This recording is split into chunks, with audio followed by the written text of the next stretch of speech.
still have money from a lot of people. Let's talk later. There were refunds. Everybody got refunded. We have people that were. Okay, then we need to talk. Yeah. Okay. All right. So as we get started here, I'm going to pass a couple things around. This is just an interest form, right? So if you are interested, or if you're sitting here, go ahead and put your name on this.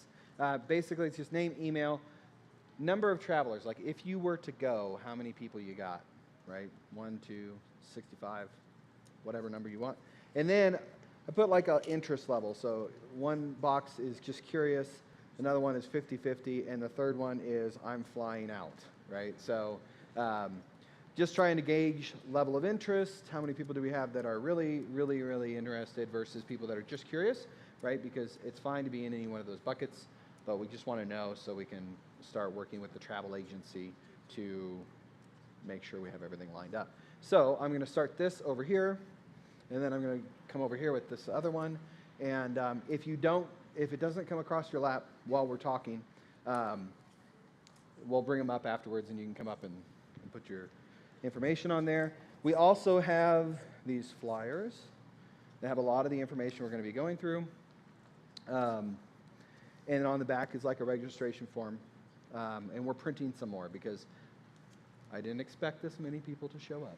So I'm going to start these here. If you guys can take one and pass it around, and then start that over here.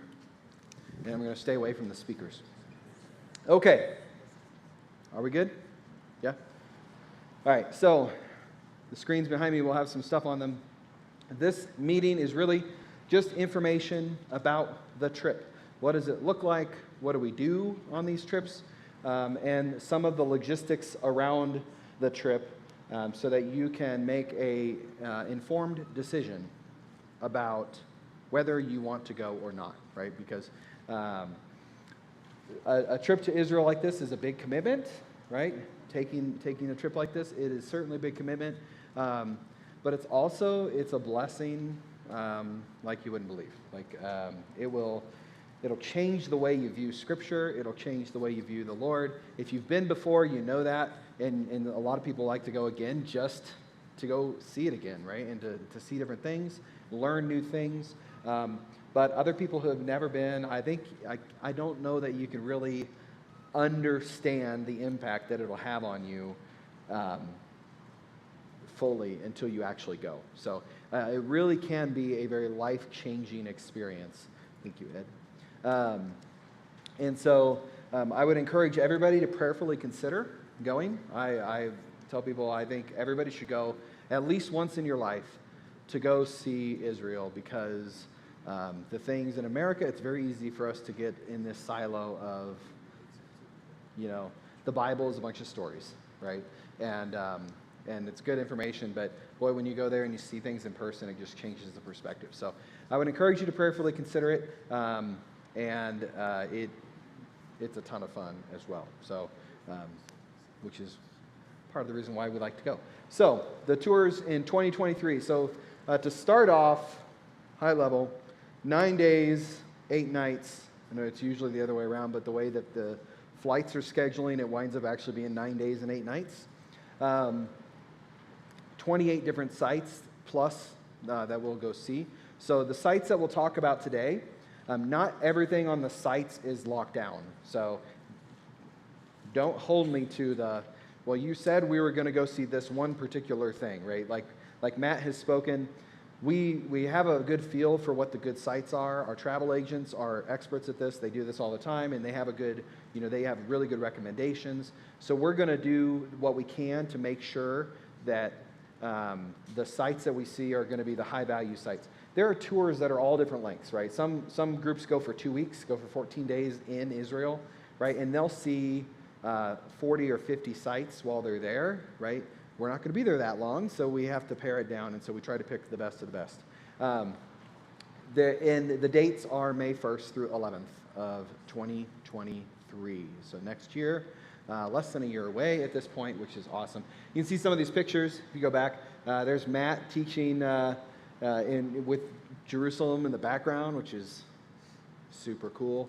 And it's really cool if you've seen pictures of Israel, and then you go and you see it in person, you're like, holy smokes, it's like a real thing. Like the Dome of the Rock, it's actually real.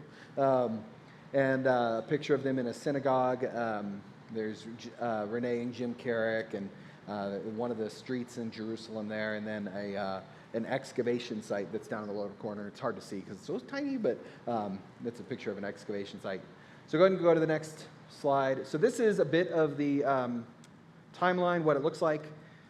There's a lot happening in each 4-day segment, so I didn't put it all onto this slide, but you take off on May 1st. We will be flying United, so that's the airline we will fly, which actually gives us some good benefit because flying United, your transfer from one flight to the next is in the U.S. So we fly to like New Jersey or New York, right in that area, and then we transfer to another airplane, which is what we then take overseas. Same thing coming back. So it's a little bit easier. If you've ever flown internationally and you've tried to transfer internationally, you got to go back out of security, you got to come back in, you got to go through customs, you got to do all this other stuff because you're in another country. So some of that you avoid by leaving from a stateside airport. So we'll land on the 2nd, and then we will start the tour. The 2nd through the 6th will be in the Galilee area, and then on the 6th, in part of the tour, we move down to Jerusalem. So Galilee is northern Israel, and on the 6th, we'll move down to Jerusalem, and we'll spend the next 4 days in the Jerusalem area, and going to places that are like west or east and southeast of Jerusalem, like the Dead Sea and different places like that. So this is sort of a nice part of this trip. Is the last trip we planned, there was 3 hotels that you stayed at. This one, it's only 2.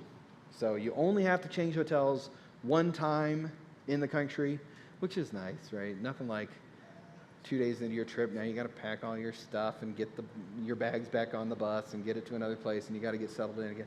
This way, we're only 2 hotels, 1 in Galilee, 1 in Jerusalem. And then on the 10th, the night of the 10th, we fly home. And so it'll be an overnight flight on the way back. Next slide. All right, so day 1, we fly out of here. You all have seen that place. Go to the next slide. Days 2 through 6, we go to the Galilee area. So in the Galilee, you're going to see a lot of different things. That's northern Israel. So we're going to go to Capernaum, which is the picture of Madison there in front of the sign. Capernaum is the sort of the hub of Jesus' ministry when he was during that 3 years, like that upper northern Galilee area.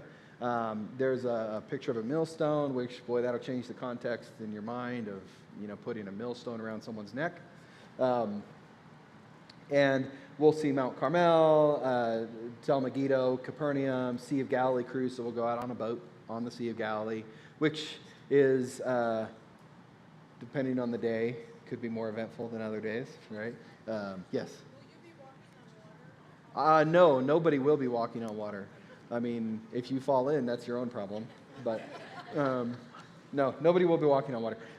We'll go see an area around Nazareth, probably. Mount Arbel's up there. Magdala's up there. Golan Heights is really far in northern Israel. That's one of the areas that's like cool to see in like Dan. And those areas are really cool to see. I'll be honest with you, those areas are open, dependent upon political things that are happening, right? Because like Golan Heights is an area where very close to Syria, and it can get dicey in that area. So they may cut it out, but maybe not. Yeah. These sites are so good. So good. Real quick. Caesarea Maritime, you're going to see a Colosseum where many believe that's where Paul gave his dissertation to Festus. Right. And it is exactly as it was. The Pilate Stone is there. Mount Carmel is cool. Tel Megiddo is where the Valley of Armageddon. I mean, you overlook Valley of Armageddon. Where this huge valley is, where literally that is where many of the places come together and unite, and it's a battle of Armageddon is going to take place there. Yeah. Then you go to Caesarea Philippi is where the gates of hell are. Remember how Jesus said to Peter, the gates of hell will not prevail? He was at Caesarea Philippi when he said that, and you will stand at a physical place called the gates of hell. And you'll realize that he wasn't talking about like just hell, hell. He was talking about a real place. A real place, yeah. It's where a lot of false false gods were worshipped, Yep. and all of these false gods will fall to the real God. Bet Shean, it is incredible. This is where they hung Saul's body headless, and it is still intact. You walk, I don't know why. Not his body. I don't know. Sorry. His body is not intact, but yes. It's there. No. You walk, I don't know why they let you do this. You walk on the roads that are tiles, and the tiles are coming up. Like, you can pick a tile up and leave with it. People do. And they let you walk on it. It's the largest, Bet Shean is the largest ancient site. It is extremely impressive. And then, of course, Magdala, we know Jesus was there. They know the synagogue. The synagogue of Magdala is there. We know Jesus was in that synagogue. So it's in Golan Heights. You're standing at the Golan Heights. Syria is right there. There are still tanks. It is incredible. So anyway, hype it up a little bit, because these are the sites you want to go to. They are amazing. And we hit like 2-3 sites a day. Yeah. So it is a fast-paced trip. So it's not. We won't wake up in the morning, eat breakfast. Around noon, we meander out to a site. Nope. It will be fast-paced. We'll be getting up, getting breakfast, and getting on the road, and you get out to sites. And there's going to be a lot of people there, right, too. So you got to contend with all that. So, but yeah, some of these things are just so eye-opening when you see it. It's like the idea of the gates of hell and where Jesus would have been standing and overlooking the site, like pretty amazing to think about. So we spend those days up in that northern Galilee area. You'll eat some great food, incredible food. The hotel we're staying in is in Tiberias, which is on the western shore, northwestern shore of Galilee. It's a beautiful town, and it's a biblical town that's actually still functioning. So it's a lot of places like Capernaum you go to, and it's sort of the ruins of the town, right? Like you go in and it's really cool to see, but it's not an active city. But Tiberias is actually a city that would have been around at the time that Jesus was walking. Now, granted, it looks a lot different today. They've got tall buildings, right? It's a modern city. But it's pretty cool to think about the fact that Tiberias is a town that has been around for 2,000 years, right? Which is amazing because in the U.S., we're lucky to find a place that's actually been around for 200 years. So pretty impressive. So then we'll jump on the bus and we head down south, and all the time we'll be on a bus, just so you know. We will travel by bus. We're not, walking from site to site. But we'll travel by bus. We'll go to Jerusalem. So here we're going to see, in the next several days, we will see the Mount of Olives, right? And Matt has talked about this on like Wednesday nights recently. Like in your mind, you think it's going to be like this massive gap between the Mount of Olives and the city of Jerusalem, and it's not really that huge, right? It's pretty close, and so we get to see the Mount of Olives and Gethsemane, and we'll go to the Garden Tomb, which is a pretty amazing place to see the tomb, and Golgotha, which is also amazing and sort of shocking to see the state that it's in today, but that's what happens with erosion and people not taking care of things over the years. And then we'll see other things there. So we'll go see like the Rabbinic Tunnels. So you can like go through some of the tunnels that the rabbis went to. The old city of David, which is actually like when David was alive and king, the excavated city that you can see of where David ruled. Like, it's amazing to see these things. And so in Getty, so over sort of east, we'll make a day of going to things like Masada, Qumran, En Gedi. So the picture of Matt in Madison right there, that's at En Gedi. And you hike up this somewhat crazy trail, and you go up into this area that En Gedi is where David was hiding in the cave, and Saul came in to use the bathroom, and David cuts the robe of Saul and cuts a piece off of it. That happened at En Gedi, in the cave there. Well, the cave, in the last couple thousands of years, right, the cave is eroded and the roof has collapsed. But there's this awesome waterfall, which you can sort of see behind them in the picture. And so you walk up there, and it's just this absolutely gorgeous like pool of water with this crystal clear waterfall. So it's sort of amazing to think about the fact that that's where that scene takes place. That's where that actually happened. We'll see the Dead Sea. You'll get to float in it. Some people love that. Some people not so much. I will gladly hold your cell phone and take pictures for you, of you. We got in it. Nicole spent more time in the Dead Sea than I did. It was weird for me. It's a high salt content. So if obviously we don't experience that here in the U.S. We've never experienced sitting in water that's got that high salt content. It actually makes you feel a little bit weird. Well, it made me feel a little bit weird. I don't know about everybody else. But it is a cool experience because you lean back and you will float. It's like the Great Salt Lake. Yeah. It's worse than the Great Salt Lake, yeah. And so, and there's all these salt balls around. They're like golf balls with spikes on them because they're salt. But they're all over the place, and so it's a really, really cool experience. And it's again something that I suggest everybody do it at least once, right? Go wade in. It is a cool experience.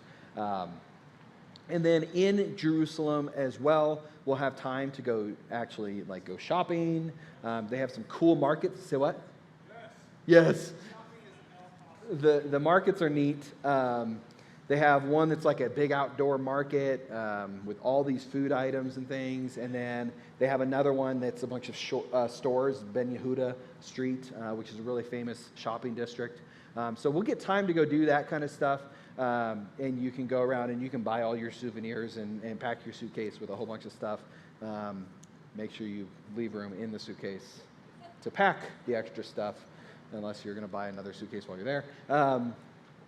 So we'll get time to do that. And then we'll go to things like there's an Israel museum that's there, which is really pretty cool. We'll go to the Western Wall. So what you see, the Wailing Wall that everybody sees on TV or in pictures, you'll actually get to go to the Wailing Wall, and you can actually go up to the wall. It feels a little weird doing so because there's Jews actively doing their thing, right?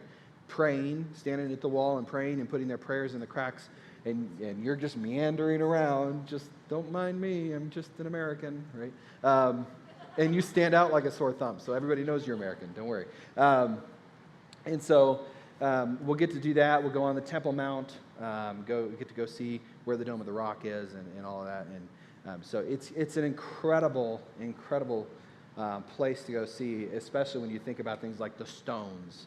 Like when you walk up next to this wall, and the stones are 20 to 30 feet long, right, and 10 feet tall, and you know that they were placed without modern construction equipment, right? And it's just absolutely amazing. And the Temple Mount is ginormous. So if you can, in your mind, you try to picture what the temple would have looked like. It's almost hard to conceive once you're actually there, because you see diagrams and you're like, oh yeah, that's cool. But when you actually go there and you stand next to the Temple Mount, you're like, wow, I'm down at the bottom of the Western Wall, and it's like 80 feet up to the top of the Temple Mount. It's crazy to think about, because it's not like people got smaller over history. We actually probably got a little bit bigger. So, so it wasn't a small spot back then, and it's definitely not a small spot now. So really, really cool stuff there. And go to the next slide. Day 10, we fly home, right? So a couple years ago when we were planning the last one, we had planned out like every day what was going to happen. That will be the case. We will have a daily itinerary, but at this point, those sites are going to move around a little bit. It's a little too early to say this is the exact day that you're going to go to this exact site. But the travel agency takes care of that for us. And as we draw closer, we will have a better, more like day-to-day type schedule. So let's talk logistics. Go ahead and go to the next slide. Our accommodations, the 2 hotels, we don't stay at chintzy hotels, just so you know. We're staying at what they call premium, or they call them deluxe hotels, but they're like 4-star hotels. They're actually very, very nice accommodations. The first one we'll be at is the Guy Beach Resort in Tiberias. It's literally on the Sea of Galilee. So there's a beach right there at the resort. You can go swimming in the pool, or you can go swimming in the Sea of Tiberias, which is the Sea of Galilee, just so you know. Same water.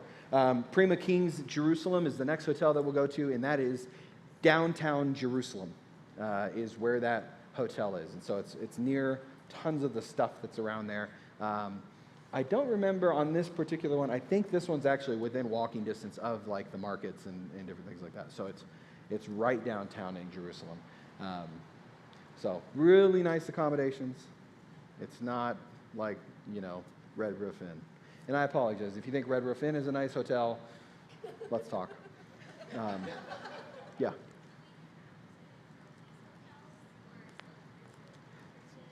Yes, you have to. If you go with our group, you're going to have to go to the hotels that we stay at. So, and the reason is because the whole group moves as a group, and you will move together with the flock because the bus will leave without you. No, it won't. We won't leave you behind. But the bus, your transportation is the bus, and so you go to the sites that we all go to. You stay at the hotel that we all stay at, and plus it's really good for safety and other people and. Yes, so it's double accommodation, so double occupancy. So that's the way that it's planned is 2 people to a room. And so if you're going with a spouse or family, no, we can't fit 5 people in the room.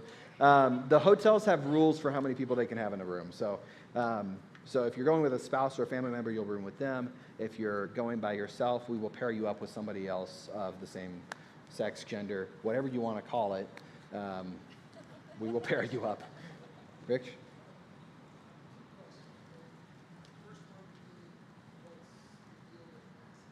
Yeah.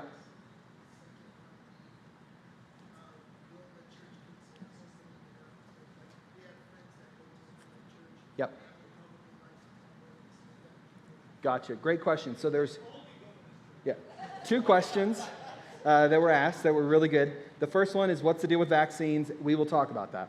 The second one is, can we open it up to other churches and friends and family and people from other places? Absolutely, right? I think our max is 40, if I remember right, and I will double check with our agent on that.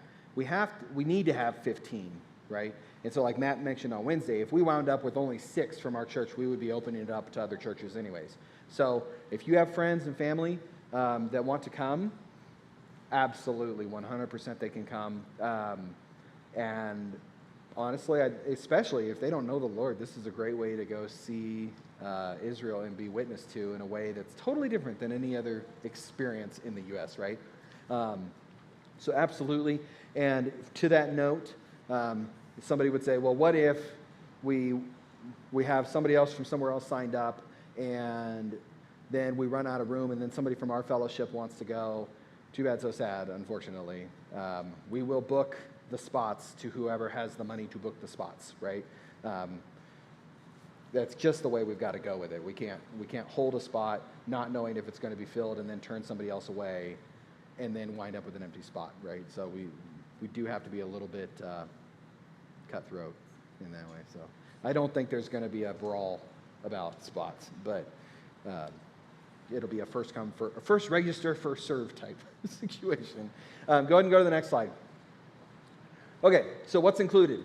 Airfare, round trip, all the way from Denver to Israel and back to Denver. That airfare is all covered.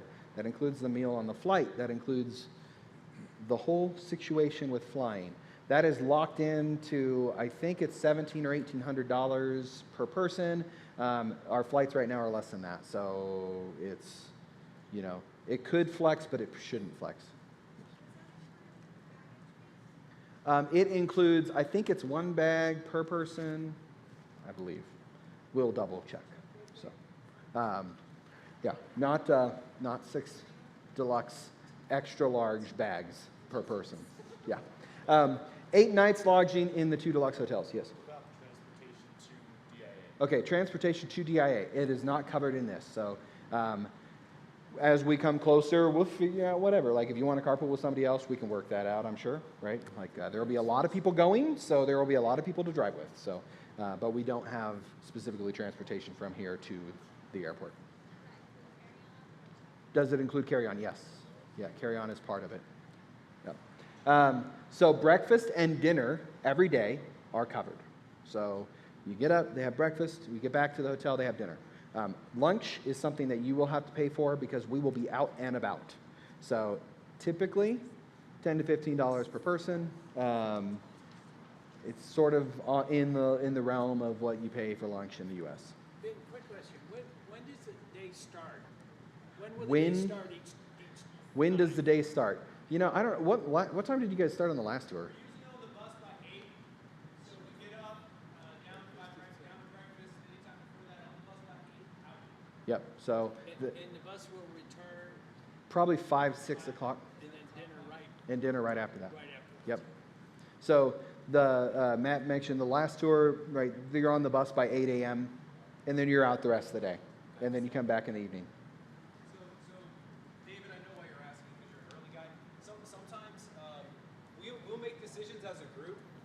Sometimes we might say, hey, everybody on the bus by 7:30, and because we're going to this major site, and we'll beat the crowd, right? Right. So we might have a conversation like that, but typically it's going to be 8 a.m. every day. Are you talking about the food at all? What part about Dude, the the food? food is one of the reasons. Oh, we yeah, go, yeah. all It's right? awesome. The food is so good. Yeah. And it's all buffet style, dinner Right. and breakfast. What we would do is we would take Ziploc bags, and we filled our Ziploc bags up with breads and with nuts. And They always stuff have fresh fruit, fresh bread, fresh everything. Every bit of the food you're going to love. Backpack on the bus, yeah. But the lunches too, we go to places like we'll go when we're in Capernaum. They give you a fish, like a whole fish, and you get to eat off it. I mean, it's really cool. Like the lunches are falafel, shawarma, and lots of cool stuff that's there. So yeah, the food's The really food good. is ridiculous. Yeah, it's so good. Yeah. Yeah. And we might make, so if we're going to go to like 3 or 4 sites, we might make audibles.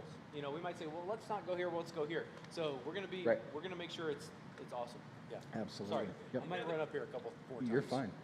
You can One just sit other down. trivia question. I'm assuming these results have a fitness center. Resorts have a fitness center? Yeah. Oh yeah. Yeah. Where they have a treadmill or whatever, so if I got up early. No, that's not true. Like I went to the gym while I was there Yep. every other day. So yes, absolutely. Yeah. And there's oh yeah. These are nice places. Nice They hotels. love Americans. Yep. These hotels are made for Americans. They're really, really nice hotels. The workout facilities are really good. Yep. There's one other thing, but I forgot. Yeah. So, And the weather, I'm assuming this time of year, the weather is good. Should be nice. Yeah. it should be warm. Yeah. Should Yep. be warm. It's probably gonna be warm. It'll. Just out of curiosity, Hi. is the humidity like Lala. Southern California? No. No. It's dry. It's more like Phoenix, Tucson? Yeah. More like Denver. Right. You won't care. You won't care. Yep. The humidity is very similar to Denver. Well, you layer up. humidity-wise. You layer up and you That's take what layers I'm off. saying, Yep. Yep. So they're very similar to our seasons. So May is coming out of their spring, and so the flowers will be in bloom, and the trees will be blossoming, and things like that. Which the other date we looked at was a January date, and that's sort of winter for them, just like it is here, and it's rainy. And there's no flowers blooming, but in the spring and summertime, it's green all over the place until you go east of Jerusalem. And it's like God drew a line coming out of Jerusalem. And then it's like, oh, it's beautiful, lush, amazing. And then you drive out of Jerusalem, it's like desolate wasteland. So it really is. It's pretty amazing to see. But so Bible teaching at each site, right? We do a little bit of a devotion at every site that we stop at. And that's what helps you like connect the dots, right? You'll see where in the Bible this site is mentioned and what happened here and those kind of things. The motor coach we'll take will be a nice bus. There's buses everywhere, right? The sort of shocking when you go there. So you'll ride in this nice motor coach. It's air conditioned, right? It's again, Israel loves tourists, right? That's 40% of their GDP is tourism. So they take care of the tourists. guides, entrancing, all the sites, right? You're not going to have to walk up to a site and stand there in line to get your ticket and walk in, right? The guides, they deal with all of that. So you go, you pull up, they come around, they give you your tickets, and then we walk in as a group, right? So it's, you're not having to sit there and shell out money every time we stop at a site to go see something, right?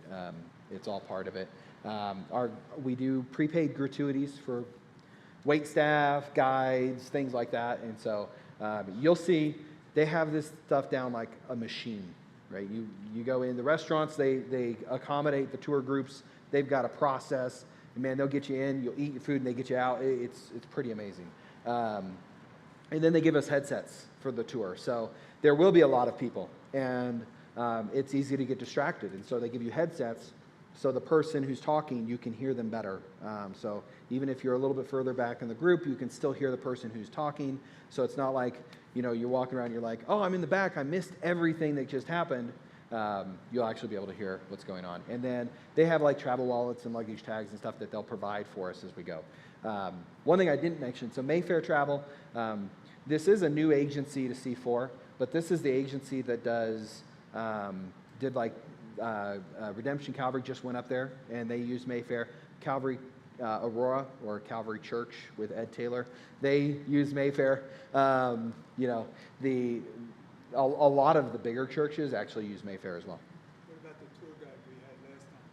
I don't know. So I do know that the tour guide we had last time no longer works for Pilgrim, who is the company he was with when you guys went.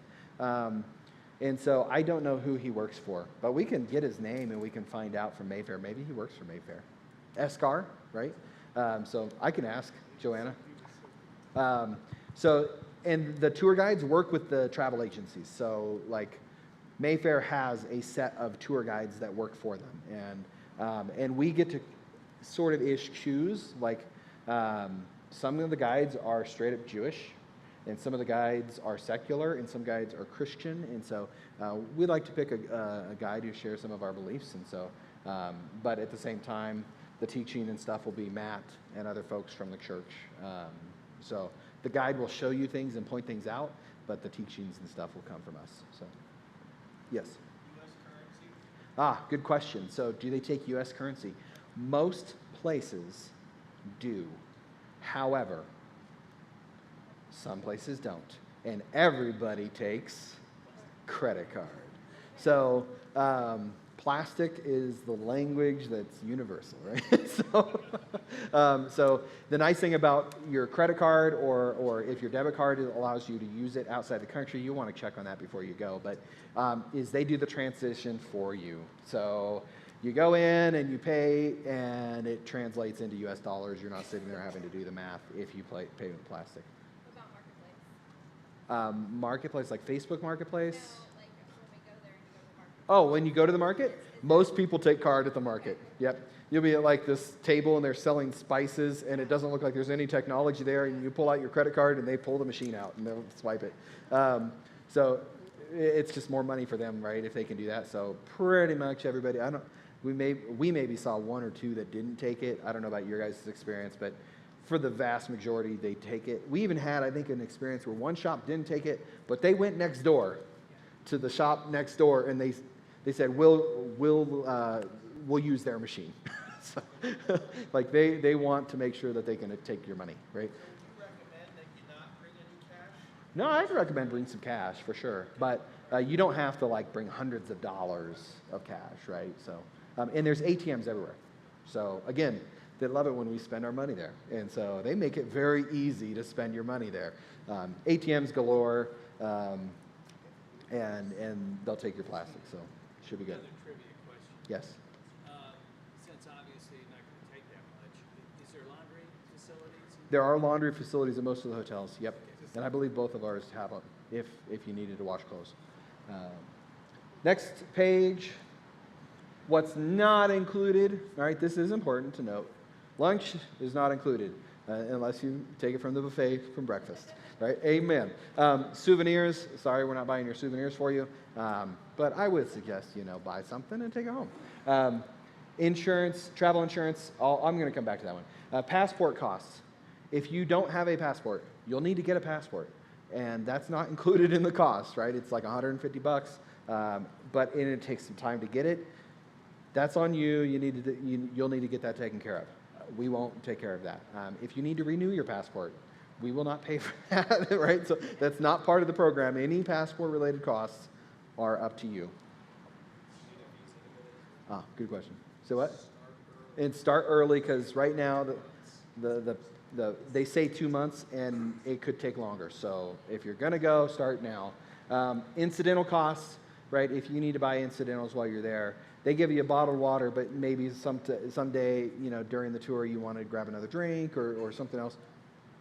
Those kind of things you'll have to pay for. So travel insurance. This is a big one.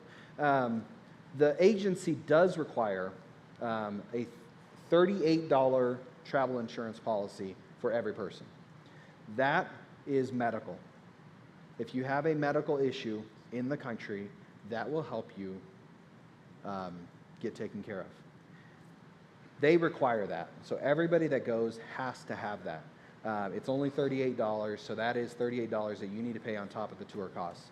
The reason it's separate is because they actually bill it through another company, through another agency. There are other travel insurances out there that you can purchase. They'll have cancellation policies and other various policies.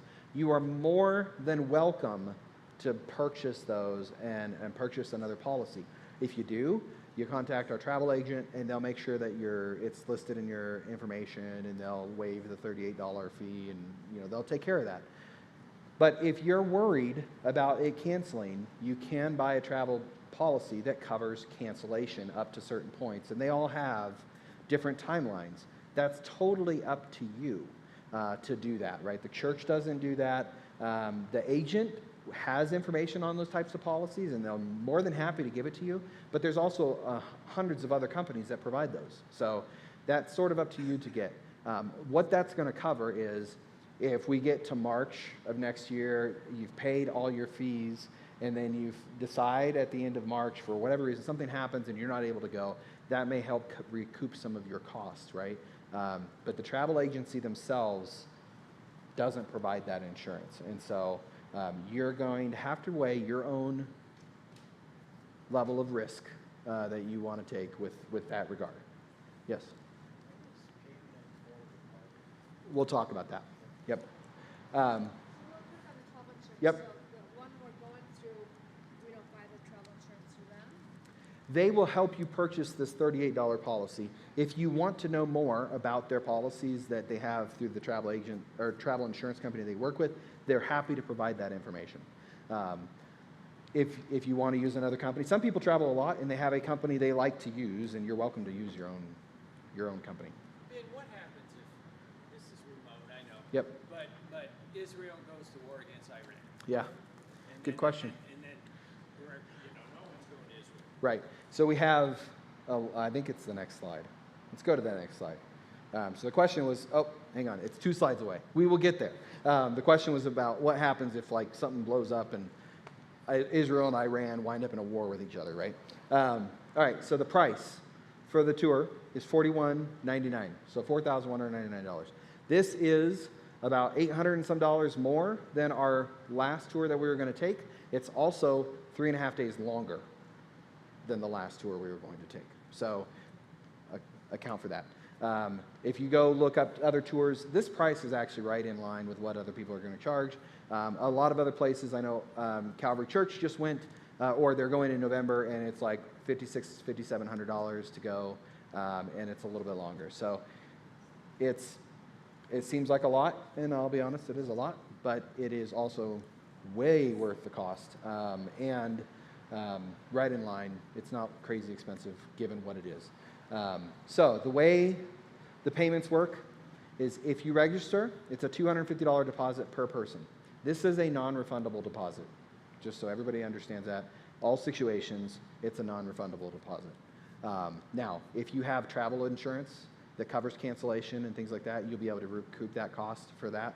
But if something happens and you decide not to go, you're not going to get the $250 back. So that is something, just keep that in mind. Non-refundable deposit, and that's due when you register. The first payment of $750 in addition to your deposit is due on November 1st of this year. So you pay your $250 when you register and $750 in November 1st, or if you register and all that right then, you just pay the $1,000 on November 1st. Some of us deposited money for the previous trip. Yep, let's chat. So if you deposited money for the previous trip, let's chat after this so that we can talk through that and get that all lined out. So the $750 is due November 1st. That is in addition to the deposit. So on November 1st, you will have paid $1,000 for the trip, unless you pay ahead, right? The final payment is then due on March 1st of 2023. So it's a couple months before we go. Your payment of $3,199 is due at that point. All the payments go through the travel agency. So you won't pay the church for anything. You'll pay Mayfair through their website. There are the ability to pay credit card. I think there's an additional fee. You'll have to look to see. Debit cards, I think, versus credit cards, I think there's a fee for credit, but not for debit. So you'll have to take a look at that. This is per person. Airfare could go up or down. We don't anticipate that's going to happen. Fortunately or unfortunately, airfare stinks right now. If you've tried to book anything with airfare, it's really expensive. So we've got our plan in at the high end of what the airfare could cost, right? So we could benefit from a drop in airfare price, but don't bank on that, okay? And then So could it go up beyond that? it should not, no. So we have a guarantee up to a certain amount. Okay. And then there is a $950 single supplement. So what that means is if you go and you're like, I want my own room, you're a single person, you want your own room, and you don't want to share with anybody, fine. But it is more expensive to do that, right? So it's $950 extra to stay in your own room by yourself, right? Yes. So it's around $5,000 to stay in your own room and not have to share a room. You're in the rooms, you're not sharing a bed. Just make that. Say what? Yeah, we're hardly ever at the rooms. But you're not sharing a bed, so you're just sharing a room. But yeah, if you really wanted your own spot, you could pay extra for that. Yes. Fundraising. So great question. As a church, we don't do fundraising for this event because it is a tour. It's not like a missions type event. So we don't actually fundraise within the church. You are welcome, and we can talk about if you know folks who are might be willing to fund you or something like that. You can certainly do that on your own, but as a church, we don't do a fundraiser. I have seen people send Letters. notes to their family Yep. members, like abroad or whatever, and Right. say, hey, I want to go to Israel with my church. Would you like to contribute to that? And they've been able to raise some money that way. So Yep. that I've seen before. Yep. So again, we can chat, but as a church, we're not gonna have a church garage sale for raising money for Israel. I mean, it's not a mission trip. Yeah, it's not a mission trip. Yeah, so that's why we it's a won't do it. tour. Yeah. Okay, next slide, and we'll have more time for questions here. Important dates, again, November 1st is when the deposit and the first payment's due. February 1st, I put this on here, is actually 3 months prior to get your passport stuff in. I put down 3 months because I know it's a nightmare right now. So I would, if you don't have a passport and you're going to get one, I would do it now and don't wait. That way you have it in hand. If you have a passport and it will expire in less than 6 months after the trip, you need to renew it. So your passport has to have at least 6 months of room at the end before, in order for them to accept it. So. And then the final payment is due March 1st of next year. Okay, next slide. Okay. Trip cancellation, COVID, war, whatever this wonderful world could throw at us. All right, so currently there are no restrictions in place with Israel. There's no vaccine requirements. There's no testing requirements. It is open door, back to normal life in Israel. Our understanding, based on what we know from the missionaries that we've talked to that are out there and the travel agency, they don't expect it's going to go back. to that realm of testing and all this other stuff. And so at this time, no testing requirements. I can't guarantee that nothing's going to happen, but I can tell you right now, there is no requirement for vaccination. There is no requirement for anything like that.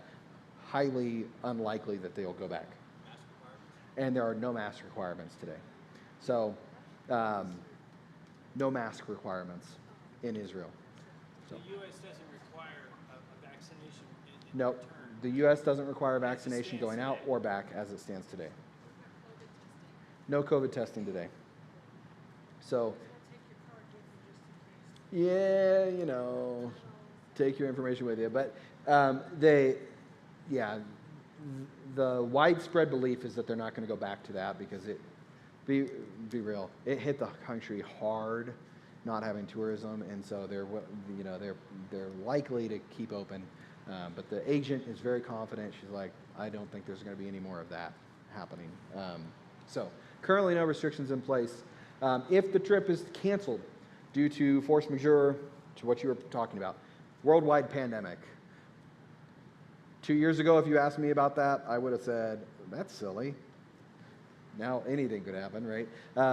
War, right? Syria and Israel get into war, Iran and Israel get into war, things like that.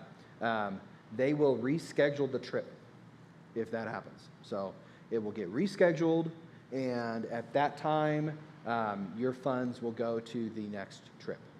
So that's how that works. I will tell you, 2.5 years ago, refund policies, cancellation policies, things like that were a little bit more lenient, but the travel agent or the travel industry took a big hit, and they have sort of tightened up their requirements, just to be aware. But it will be rescheduled and then move forward at that point. Participant cancellation is subject to terms of your additional, if you get additional travel insurance, right? So that's if you decide you don't want to go, it's April 2023 and you're like, nope, I don't want to go, and you decide to cancel, if you have travel insurance, it's going to fall within those guidelines. They do not have a refund policy for any funds that you have paid up to that point. So if you're going to go, it's a commitment, right? You got to commit and go. Okay. Next slide. I think. Okay, so FAQs, and then we'll open it up for more questions. Can I bring children? So 13 or older, right? Keep in mind, there is a lot of walking on this trip, right? This is not a trip where we go somewhere and we're there for 2 hours and we go back to the hotel and we just chill. There's a lot of walking. It's on and off the bus, and young children are probably not going to do great in this environment. It is what it is, right?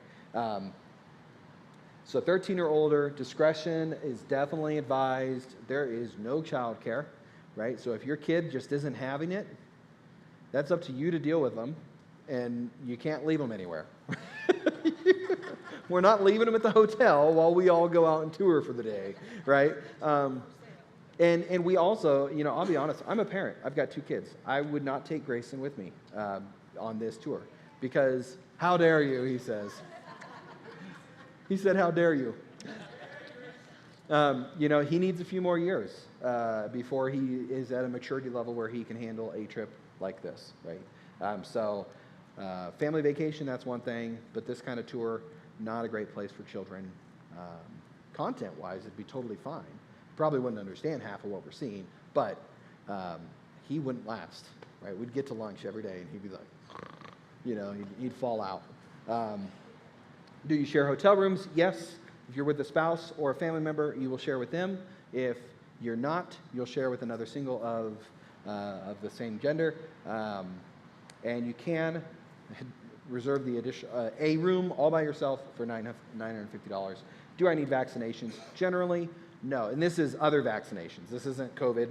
This is other vaccines. Generally, the answer is no. It's a first world country, all right? They have some of the best medical care in the world.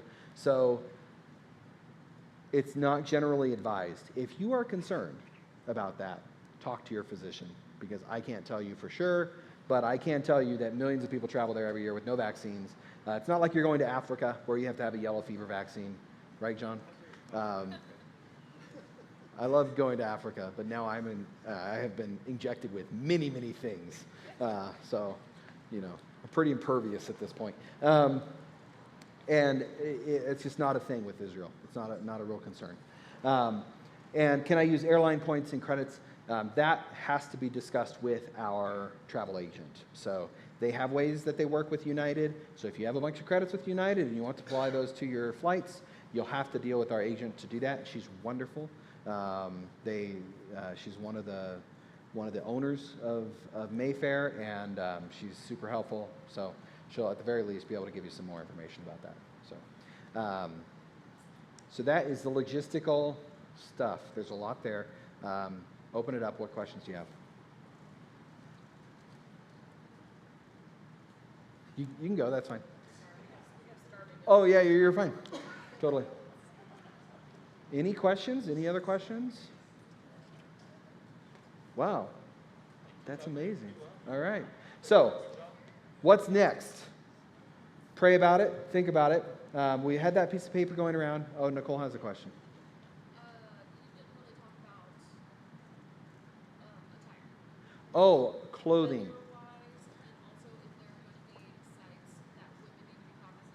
Ah, yes.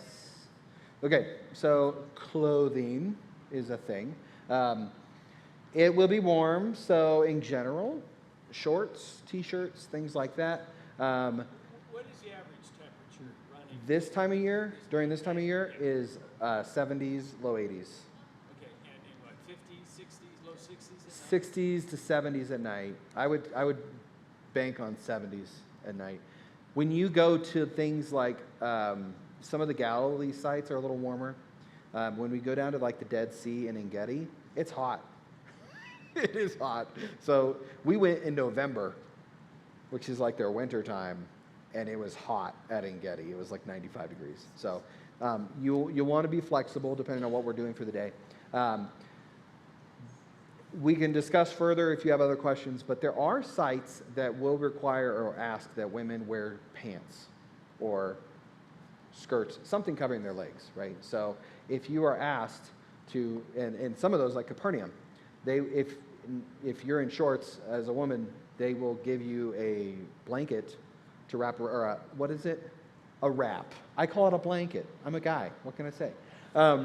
They'll give you a wrap to put around your waist, right? Don't be offended.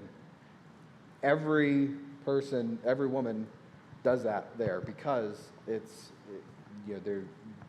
the religious perspective and different things like that. Yeah, they don't care if No. it offends you. There is no American privilege. There is, just be very clear, there is discrimination. It is Yep. a way of life there. You're an American and you're second rate, and you just have to deal with it. Yep. And so if you get offended, then it's not going to be a good scene for Yep. you. They'll say, it might work in America, it doesn't work yeah, there. head out. So will we know, like, the date of?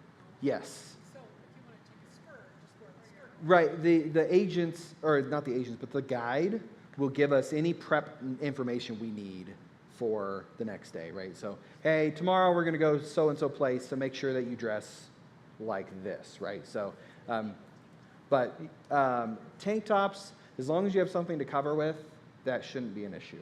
But site by site, it's very different. Yes. Oh, good. So the question was, what about head coverings? Any place where they're going to require head covering, they will provide it. So like when you go to the Western Wall, they have this bin of kippas, and most of them are brand new. Like from what I saw, it looked like they were all new, and then they're disposable. And so you grab a kippah, which is the yarmulke, and you stick it on your head, and then you go about your business. So like at the Western Wall, right? You have to. I mean, you don't necessarily have to, but it's pretty offensive to not. Is there, So what? Oh, same thing. If women require head coverings, they will provide it. Yeah, that's pretty common.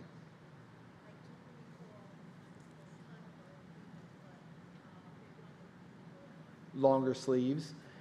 That may be a thing. I don't know. Did you see anything when you guys were out there? No matter what, they'll give you, wherever give you you are, something. they're going to hook you up. They know they want your money. They Right. want you there. They're going to provide you an overcoat. They're going to provide you a wrap. Whatever You're you gonna need, yeah. I mean, at the Western saw Wall, some? they're. Go ahead. I just said the 10th amount was like the most strict with like shoulders. Right, Wall right. caps, I bought like a patch for them, and I just had that with me, and I could cover my head at any time. Yep. Cover my hands at any time. Yep. So they will provide, right, that kind of thing, because they know that we're Americans, we're not used to that kind of lifestyle, and so they'll help accommodate and make sure that you can accommodate, right? So, yes.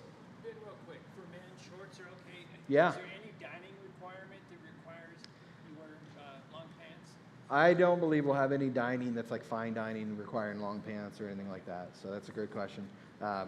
For guys, you know, and it's funny because you're like, well, that's a little sexist, right? Like the guys can walk around in shorts and short sleeves. Sorry, it is what it is. That's the way the country is.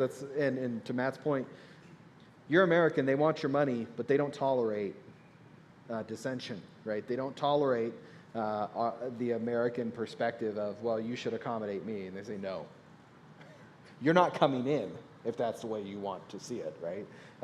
So we have to remember we're in a foreign country. We live by their rules while we're there. To that point, you go to certain places, you see the military walking around with their AK-47s and things out in the open, right? It is, in America, that's weird to think about. But in Israel, doesn't matter, right? You steal something, they'll take you out, right? Don't get your phone swiped. There's really, they're not in the politically correct world that America is. So just keep that in mind. What other questions? Anything else? No? So next steps, if you want to go, if you know you want to go, right, let's talk registration, things like that. I'm going to send out an email to anybody on the list. And then we will be scheduling, it'll probably be second or third week of July. We're schedule an evening Zoom information meeting that is with the travel agency. So they'll have a representative on the call with us to ask or to answer other questions that people may have. And then we could talk more in-depth details. But all the registration goes through Mayfair, right? So not us. So don't come to me with your registration information. I'll tell you to go put it in through Mayfair. They have a website. You can go. I will tell you there's one weird thing on the website right now. They're going to fix it. I got an email this morning. They're fixing it. It's like the first half of the trip says April. That's not the case, right? It's May 1st. So keep that in mind. Never, ever travel. Where do I get a passport? Let's talk. Where do you get a passport? Let's talk. We'll help you. All right. Very good. Well, let us know if you want to go, and hopefully we'll be able to see you there. Thank you, Ben. Yay.